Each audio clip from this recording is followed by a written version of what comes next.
एक कड़वा झूठ कि जापान सोकर के खेल के अंदर बहुत पीछे जा रहा है कि दूसरी तरफ एक लड़की जिसका नाम नजूमी है वो सर्दी की ठंडी रात के अंदर बॉल के साथ प्रैक्टिस कर रही होती है कि उसका कोच उसके पास आता है और वो उसे कहता है कि कोशिश करने वालों की कभी हार नहीं होती और मुझे तुम्हें पूरा यकीन है कि तुम एक दिन लड़कियों की सोकर की खेल को दुनिया की नंबर 1 गेम बना दोगी और ऐसा करने के लिए तुम्हें एक बेहतरीन हाई स्कूल का अपने लिए चुनाव करना होगा। नजूमी इनकार करती है तो उसके कोच उसे बताते हैं कि अगर तुम लड़कों की टीम की तरफ से खेलोगी तो तुम्हें वहाँ पे फिजिकल बैरियर का बहुत ज्यादा सामना करना पड़ेगा, लेकिन अगर तुम लड़कियों की टीम में खेलोगी तो तुम बहुत ज्यादा कंफर्टेबल होगी। और नजूमी के जहन में ये बात कहीं ना कहीं रह जाती है। अगले दिन नजूमी का हाई स्कूल के अंदर पहला दिन होता है और वो सावा के साथ चल रही होती है। वो दोनों बातें कर रही होती हैं कि अचानक से पीछे से तेत्सुजी और कावरू आते हैं। वो नजूमी के साथ टीम बनाना चाह रहे होते हैं सोकर को लेकर, लेकिन नजूमी उन्हें मना कर देती है। वो लोग उसके साथ बहस करने की कोशिश करते हैं, लेकिन सावा उनको बताती है कि हम लोग सेरेमनी के लिए लेट हो जाएंगे और वो दोनों लड़के वहाँ से भाग जाते हैं। अब सेरेमनी हो जाती है और स्कूल के बाद सावा नजूमी को भाग कर लेके जा रही होती है। अब वो दोनों साथ में खड़ी होकर सोकर खेलती हुई लड़कियों को देख रही होती है और नजूमी इस बात का इरादा कर लेती है कि वो भी अब सोकर खेलेगी और वो लड़कियों के साथ खेलेगी। कि एक साल पहले तकरीबन मिडिल स्कूल के अंदर कुछ लड़कियां सोकर की खेल खेल रही होती हैं। उनमें से एक लड़की का नाम सू होता है और उसके मुकाबले में मिदोरी होती है। मिदोरी बहुत जबरदस्त प्लेयर होती है। सोप गोल करने वाली होती है, लेकिन मिदोरी उससे बॉल छीन लेती है और गोल कर देती है। सू बहुत ज्यादा नाउम्मीद होती है क्योंकि वो गोल नहीं कर पाई होती और उसकी टीम भी उसको इल्जाम देना शुरू कर देती है, लेकिन मिदोरी अचानक से उन्हें खामोश करवाती है और वो कहती है कि गोल ना होने की वजह तुम लोग हो। अगर तुम लोग सुस्त तरीके से खड़ी ना होती और तुम लोग भी गेम के अंदर हिस्सा ले रही होती तो शायद सू गोल कर पाती। लेकिन सू मायूस होकर वहां से जा रही होती है और मिदोरी उसे हसरत भरी निगाहों से देख रही होती है। अब इस सब के बाद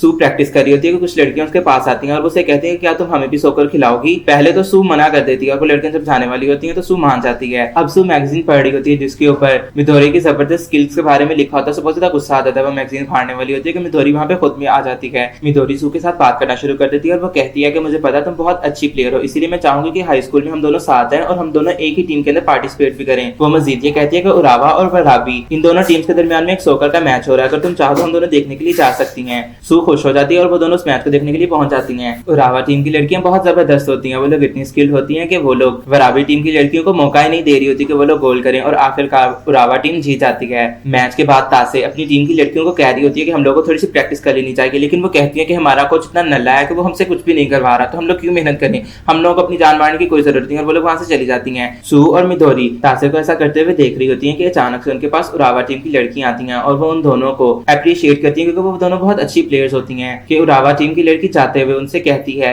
कि अगर तुम लोग फ्यूचर के अंदर कुछ करना चाहती हो तो हाई स्कूल के अंदर हमारी टीम को जरूर ज्वाइन करना। कि मिदोरी तासे की तरफ देखते हुए सू से कहती है कि ये बिल्कुल तुम्हारी तरह है और वो आंसुओं के साथ प्रैक्टिस कर रही होती है। और सू सोचना शुरू कर देती है कि वाकई में वो कितनी अकेली थी जब वो सोकर खेलने के लिए प्रैक्टिस करती थी। अब सू और मिदोरी भी वराबी टीम के साथ खड़ी होती हैं और फुकात्सु उनका कोच अपना इंट्रोडक्शन करवाता है और मिदोरी को सू के ऊपर बहुत ज्यादा गुस्सा आता है क्योंकि वो इस टीम को ज्वाइन नहीं करना चाह रही होती। कि अब वो सब लड़कियां एक दूसरे को अपना इंट्रोडक्शन करवाती हैं। तासे भी अपना इंट्रोडक्शन देती है सबको। अब फुकात्सु उन सब लड़कियों को कहता है कि तुम लोगों को एक मैच खेलना होगा और वो उन सबको रूल्स बता देता है। अब वो सब लड़कियां थोड़ी सी परेशान होती हैं और मिदोरी भी थोड़ी सी परेशान होती है। मैच शुरू हो जाता है और सब लड़कियां बहुत सुस्त तरीके से खेल रही होती है। मिदोरी सबको ऑब्जर्व कर रही होती है कि अब वो कहती है कि मुझे ही इन सबका कुछ ना कुछ करना होगा और वो खेल में पार्टिसिपेट करना स्टार्ट कर देती है। सू भी उसे देखा देखी पार्टिसिपेट करना स्टार्ट कर देती है और उसकी स्पीड बहुत जबरदस्त होती है। सू को गोल करता देख के सब लोग हैरान के हैरान रह जाते हैं। सावा और नजूमी भी सू को ऐसा करते हुए देख के बहुत ज्यादा इंस्पायर हो रही होती हैं, लेकिन नजूमी को पता होता है कि वो उससे भी ज्यादा स्किल्ड है। अब मैच दोबारा से स्टार्ट हो जाता है और नजूमी बॉल का इंतजार कर रही होती है। उनके कोच को इस सबसे कोई मतलब नहीं होता और वो अपनी हॉर्स रेसिंग की मैगजीन को रीड कर रहा होता है। सू बॉल लेके जा रही होती है गोल करने के लिए कि अचानक से उसके पास एक लड़की आ जाती है और वो दोनों टकरा जाती हैं और सू नीचे गिर जाती है और सू को अपना पास्ट याद आना स्टार्ट हो जाता है। कि अचानक से नजूमी बॉल को ले लेती है और वो बहुत जबरदस्त तरीके से बॉल को अपने पैरों के साथ खिला रही होती है। सब लोग देख के हैरान हो रहे होते हैं कि नजूमी बॉल आया को पास कर देती है और आया बहुत जबरदस्त तरीके से गोल कर देती है। आया एक बहुत मगरूर लड़की होती है और वो अपनी तारीफें करना स्टार्ट कर देती है, लेकिन मिदोरी को ये पसंद नहीं आता। कि नजूमी सू को इशारा करती है और उसके पास जाकर उसे बात करना स्टार्ट कर देती है। वो उसे कहती है कि मुझे लगता है कि एक टीम बहुत जबरदस्त तरीके से तब परफॉर्म करती है जब उनके दरमियान में यूनिटी होती है। वो उसे हाई फाई करने के लिए कहती है और वो दोनों हाई फाई करती हैं और सब लोग उनकी तरफ देख रहे होते हैं। अब इस सब के बाद सब बच्चे मजे कर रहे होते हैं कि दूसरी तरफ प्रिंसिपल के ऑफिस के अंदर एक लड़की बैठी हुई होती है जिसका नाम नोमी होता है। वो वर्ल्ड चैंपियन होती है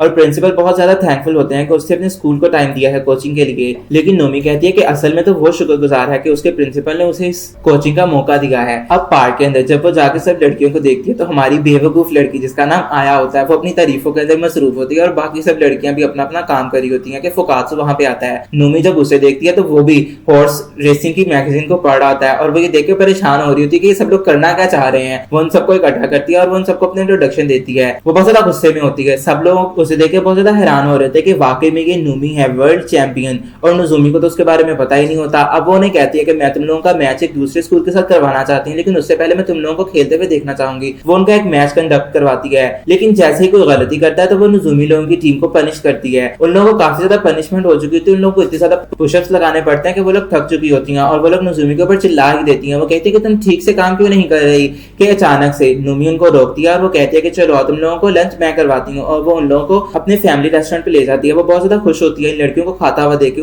उसकी मदर भी बहुत ज्यादा खुश होती है। लेकिन आया वहां पे मौजूद नहीं होती और नूमी उसको लेकर थोड़ा सा परेशान होती है कि अचानक से वो हीरोइन की तरह अंदर एंट्री मारती है और वो कहते हैं कि हीरोइंस तो हमेशा लेट ही आती हैं और मैं सीधा यहीं पे आई हूँ, लेकिन हकीकत में वो बेचारी रास्ता भूल चुकी होती है। कि अब इस सब के बाद वो लोग वापस आ रही होती हैं और नजुमी के ऊपर सू लोगों को थोड़ा सा गुस्सा होता है। अब अगले दिन नूमी उन लोगों को दूसरे स्कूल लेके जाती है जहाँ पे उन लोगों का सामना एक ऐसी टीम के साथ होना होता है जो बहुत जबरदस्त होती है और वो नेशनली बहुत सारे मैच जीत भी चुकी होती है। अब नूमी उनके कोच के साथ मिलती है जिसका नाम वशीजू होता है। वो कोच भी बहुत ज्यादा प्राउड होते हैं नूमी को देखकर, लेकिन उन दोनों के दरमियान में थोड़ी सी कोल्ड फाइट स्टार्ट हो जाती है कि मिदोरी के पास उसकी एक फ्रेंड आती है और वो उससे बात करना शुरू कर देती है, लेकिन मिदोरी उसके साथ बात करने में बिल्कुल भी दिलचस्पी नहीं ले रही होती कि अचानक से उसकी नजर माओ और ईतो के ऊपर जाती है। वो उनके ऊपर जाके चिल्लाना स्टार्ट कर देती है।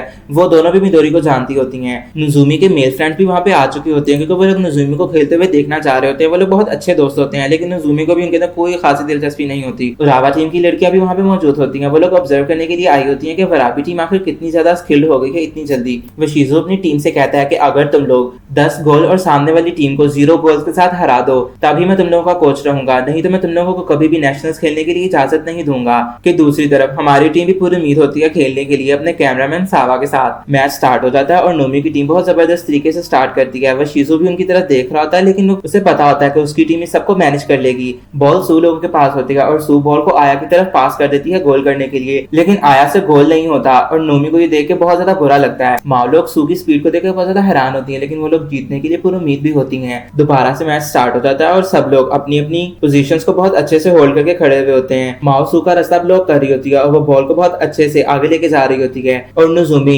इन लड़कियों को ऐसा करता हुआ देख के बहुत ज्यादा खुश हो रही होती है और वो एक्साइटेड होती है कि फुकात्सु नोमी के पास आता है। वो कहता है कि जिस टीम के साथ हम अपनी टीम का मुकाबला करवा ले ये इनको खत्म कर देगी। तो नोमी कहती है कि मैं आज आई भी यहाँ पे इसीलिए हूँ ताकि हमारी टीम को डिस्ट्रॉय कर दें, ताकि मेरी टीम को ये पता चले कि ये लोग कहाँ पे कमजोर है और कहाँ पे नहीं। मैच चल रहा होता है और सब लोग अपनी अपनी स्ट्रेटेजीज को बार बार चेंज कर रहे होते हैं गोल करने के लिए। वशीजू भी इन सबकी स्ट्रेटेजीज को पढ़ रहा होता है और वो समझ रहा होता है कि कौन क्या कर रहा है, लेकिन उसकी टीम बहुत जबरदस्त होती है और वो किसी ना किसी तरीके से गोल कर देती है। गोल पे गोल हो रहे होते हैं फर्स्ट हाफ के अंदर। वशीजू की टीम के 7 गोल्स हो चुके होते हैं और हमारी टीम का अभी तक एक भी गोल नहीं हुआ था। ब्रेक आ जाती है और मिदोरी सू की तरफ हसरत भरी निगाह से देखती होती है, लेकिन नजुमी सावा के पास खड़ी बहुत ज्यादा एक्साइटेड होती है क्योंकि वो वशीजू की टीम को बहुत अच्छे से परफॉर्म करते हुए देख रही होती है और सावा उसे ऐसा देख के बहुत ज्यादा खुश होती है और नजुमी जीतने के लिए अभी भी पूरी उम्मीद होती है। मैच दोबारा से स्टार्ट हो जाता है और सब लोग अपनी अपनी पोजीशंस पे होते हैं कि नजुमी की आंखों के अंदर अभी भी वशीजू की टीम के मूव्स होते हैं और वो बहुत ज्यादा एक्साइटेड होती है। वो मिदोरी के पास आती है और वो उसे कहती है कि तुम बॉल मुझे पास करना, देखना मैं गोल करूंगी, लेकिन मिदोरी को उसकी बातें समझ नहीं आती और उन दोनों के दरमियान में थोड़ी सी अनबन हो जाती है। मैच स्टार्ट हो जाता है और नजुमी इस बात का फैसला कर लेती है कि वो गर्ल्स की सॉकर टीम के लिए जरूर खेलेगी। बॉल करते कराते नजुमी के पास आ जाती है और नजुमी बॉल के साथ बहुत जबरदस्त तरीके से खेल रही होती है। सब लड़कियां ये देख के हैरान हो रही होती है कि ये कहां से आ गई है। अब नजुमी बॉल को आया की तरफ पास करती है और आया अपने यूजुअल अंदाज के अंदर गोल करने की कोशिश करती है, लेकिन गोल नहीं होता और नजुमी को उसके ऊपर बहुत ज्यादा गुस्सा आ जाता है। लेकिन सावा बहुत ज्यादा खुश होती है और नोमी उसे देख के परेशान हो रही होती है कि खुश किस बात पर है। सावा उसे कहती है कि मैं इसलिए खुश हूँ क्योंकि नजुमी खेल में इंटरेस्ट ले रही है, लेकिन वशीजू की टीम इस बार भी 3 गोल कर देती है। लेकिन नजुमी इस तरह से प्राउड होती है कि वो लोग जीत जाएंगे और माओ से देख के थोड़ी सी परेशान हो रही होती है।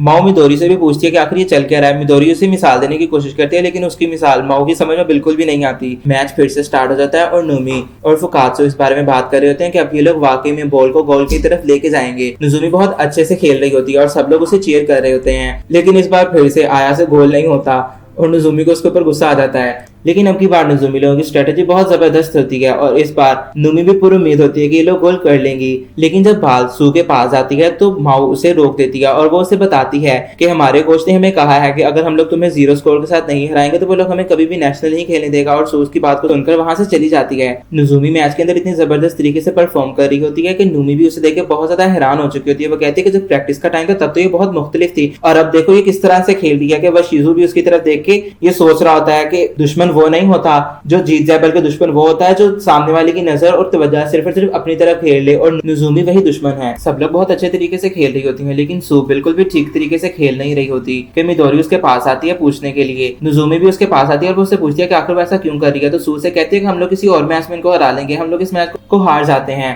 लेकिन नुजूमी कहती है कि नहीं, बिल्कुल भी नहीं, ऐसा कभी भी नहीं होगा, हमें ये मैच हर हाल में जीतना होगा। सू नुजूमी की बातों के बारे में थोड़ा सा सोच रही होती है कि अब वो खेलते खेलते जब थक जाती है तो माँ उसके पास आती है और वो उसकी इंसल्ट करना स्टार्ट कर देती है। और इस बार सू को गुस्सा आ जाता है और सू फैसला करती है कि इस बार वो इन सबको मजा सिखा देगी। सब लोग मैच में टोटली फोकस्ड होते हैं और नुजूमी एक बार फिर से सू की तरफ बॉल को पास करती है।